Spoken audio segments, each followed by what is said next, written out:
Zee 24 तास एक पाऊल पुढे। एकीकडे राज्यामध्ये भीषण दुष्काळ असताना दुसरीकडे स्वतःला संत म्हणून घेणाऱ्या आसाराम बापूंनी मात्र नागपूरमध्ये जोरदार धुळवड साजरी केली। या धुळवडीसाठी लाखो लिटर पाण्याची नासाडी करण्यात आली। आजही नेहमीप्रमाणे नागपूरच्या कस्तुरचंद पार्क मैदानावरती आसाराम बापू आले आणि त्यांनी त्यांच्या हजारो भक्तांवर पाण्याचे फवारे उडवले। नागपूर महानगरपालिकेने पुरवलेल्या टँकरच्या माध्यमातून पाण्याच्या नासाडीचा हा खेळ झाला। महत्त्वाचं म्हणजे राज्यातल्या दुष्काळी परिस्थितीची जाणीव असतानाही आणि नागपुरात देखील उन्हाळ्यात पाण्याचं दुर्भिक्ष जाणवत असलं तरीही भक्तांपैकी एकानं देखील या सगळ्याचा विरोध का केला नाही, हा मोठा महत्त्वाचा प्रश्न आपल्या समोर आहे। पण एकूणच समाज प्रबोधनाचं काम करत असल्याचा दावा करणाऱ्या आसाराम बापूंना विरोध करण्याचा प्रयत्न अंधश्रद्धा निर्मूलन समितीने केला। समितीच्या कार्यकर्त्यांनी काळे झेंडे दाखवत याचा जोरदार विरोध करत घोषणाबाजी केली। समाजात अंधश्रद्धा पसरवणाऱ्या या बाबांना आता पाण्याचा अपव्यय टाळावा ही मागणी करण्यात येते। बापूला पाणी देणं थांबवावं अशी मागणी त्यांनी नागपूर महानगरपालिकेकडे देखील केली। मात्र तरी देखील आसाराम बापूंनी ही धुळवड साजरी केलीच। जे का रंजले गांजले त्यासी म्हणे तो आपुले अशी संतांची या महाराष्ट्रात ओळख आहे। महाराष्ट्रातली जनता दुष्काळात होरपळतीये अशी ही धुळवड साजरी करणारे आसाराम बापू त्यांना संत म्हणायचं का असा संतप्त सवाल या निमित्तानं होता। तर राज्यभरातून आसाराम बापूंच्या कृत्यावरती चौफेर टीकेला तोंड फुटले आपण बघतोय। आणि एकाच शहरामध्ये बापूंची अशी धुळवड साजरी होत नाही तर होळीच्या दरम्यान मार्च महिन्याच्या दरम्यान गेली कित्येक वर्ष हा पायंडा पडलाय।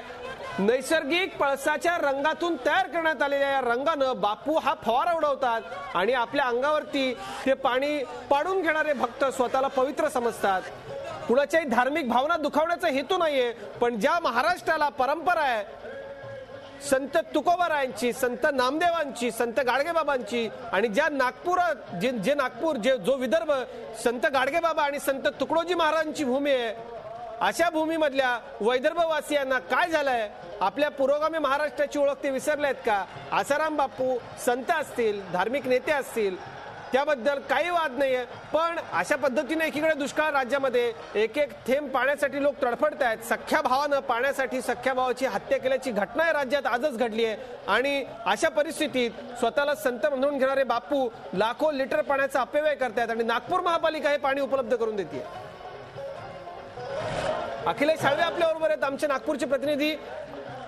आपण थेट जाऊयात नागपूरला। अखिलेश, आसाराम बापू अशा पद्धतीनं ही होळी साजरी करतात, देशामध्ये अनेक ठिकाणी त्यांची अशी होळी साजरी होते, अशाच पद्धतीनं ते रंग भाविकांवरती फवारतात आणि यासाठी लाखो लिटर पाणी लागतं। विशेष म्हणजे विदर्भात देखील दुष्काळ आहे, नागपूर शहराला देखील पाणी टंचाई भेडसावतीये, मात्र लाखो लिटर पाणी अशा पद्धतीनं नागपूर महापालिकेने दिलंय। निश्चितच हे अजिबात स्वीकार्य नाहीये। या सगळ्याचा अंधश्रद्धा निर्मूलन समितीने निषेध केलाय। झी 24 तास एक माध्यम म्हणून आपण देखील या कृत्याचा निषेध करतोय। काय एकूण नागपूरकरांच्या प्रतिक्रिया हे सगळं बघितल्यानंतर येत आहेत?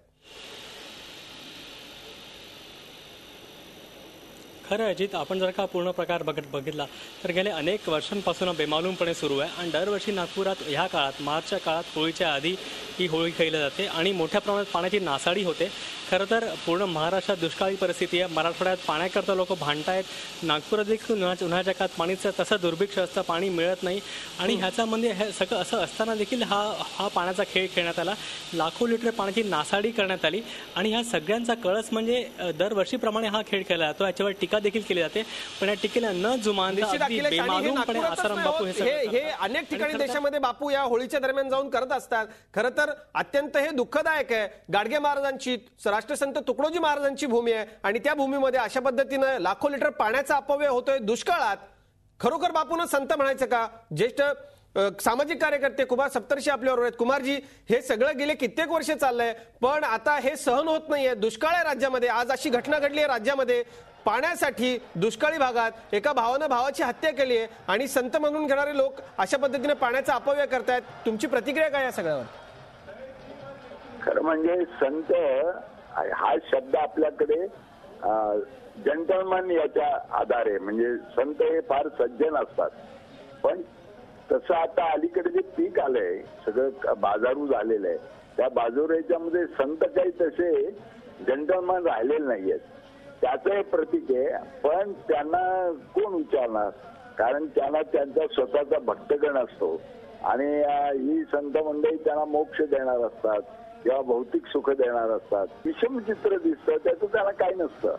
म्हणजे एका बाजूला दुष्काळ आहे, पाण्याकरता थेंब थेंब पाण्याकरता माणसं वणवण करतायत.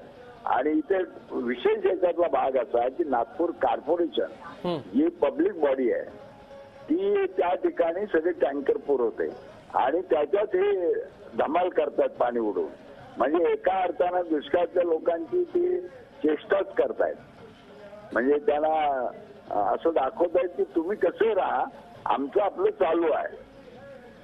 आणि हे पाण्याचं जे पाहतोय मी ते दृश्य आता मोठं गमतीशीर आहे आणि मनाला वेदना देणार आहे की माणसांना आपल्या समाजात काय चाललंय त्याच्याविषयीचं काही भानच नसतं. ते आपापल्या जगात राहतात. म्हणजे जसं काही अनेक जगं इथे एकत्र नांदत असतात, एकमेकाच्या विरोधी असलेले. निश्चित कुमारजी, आणि आम्ही या सगळ्याचा अत्यंत तीव्र पद्धतीने निषेध करणार आहोत. ही बातमी आम्ही लावून धरणार आहोत. अजिबात हे दृश्य महाराष्ट्रामध्ये आपल्याला चांगलं दिसत नाहीये. एकीकडे सर्वसामान्य ग्रामीण भागामधला माणूस एक हंडा पाण्यासाठी मैलोनमैल भटकतोय, लोक पाण्यासाठी गावं सोडतायत आणि लाखो लिटर पाण्याचा हा अपव्यय होतोय. अजिबात हे दृश्य पुरोगामी महाराष्ट्रात शोभण्यासारखं नाही. धन्यवाद कुमारजी, तुम्ही बोललात झी24 तासशी त्याबद्दल. अखिलेश शाळवे, मी पुन्हा येतो तुमच्याकडे थेट नागपूरला. नागपूर महानगरपालिकेने हे पाणी पुरवलंय. नागपूर महापालिका लोकांना पिण्यासाठी पाणी पुरवण्याची व्यवस्था करते की अशा कार्यक्रमांना पाणी पुरवण्याची व्यवस्था करते, काय सांगा? खरं आहे अजित, आणि आपण जर का म्हणतोय की आसाराम बापू ह्या पूर्ण करता जबाबदार असेल, तितकी जबाबदारी नागपूर महानगरपालिकेची देखील आहे.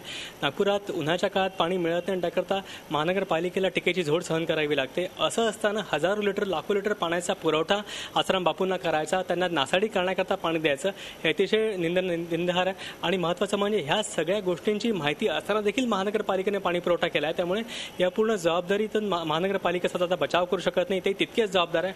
आणि आसाराम बापू सारख्या माणसाला पाण्याची नासाडी करायकरता पाणी का दिलं याचा जबाब आता नागपूर महानगरपालिका द्यायला हवा. झी 24 तास, एक पाऊल पुढे.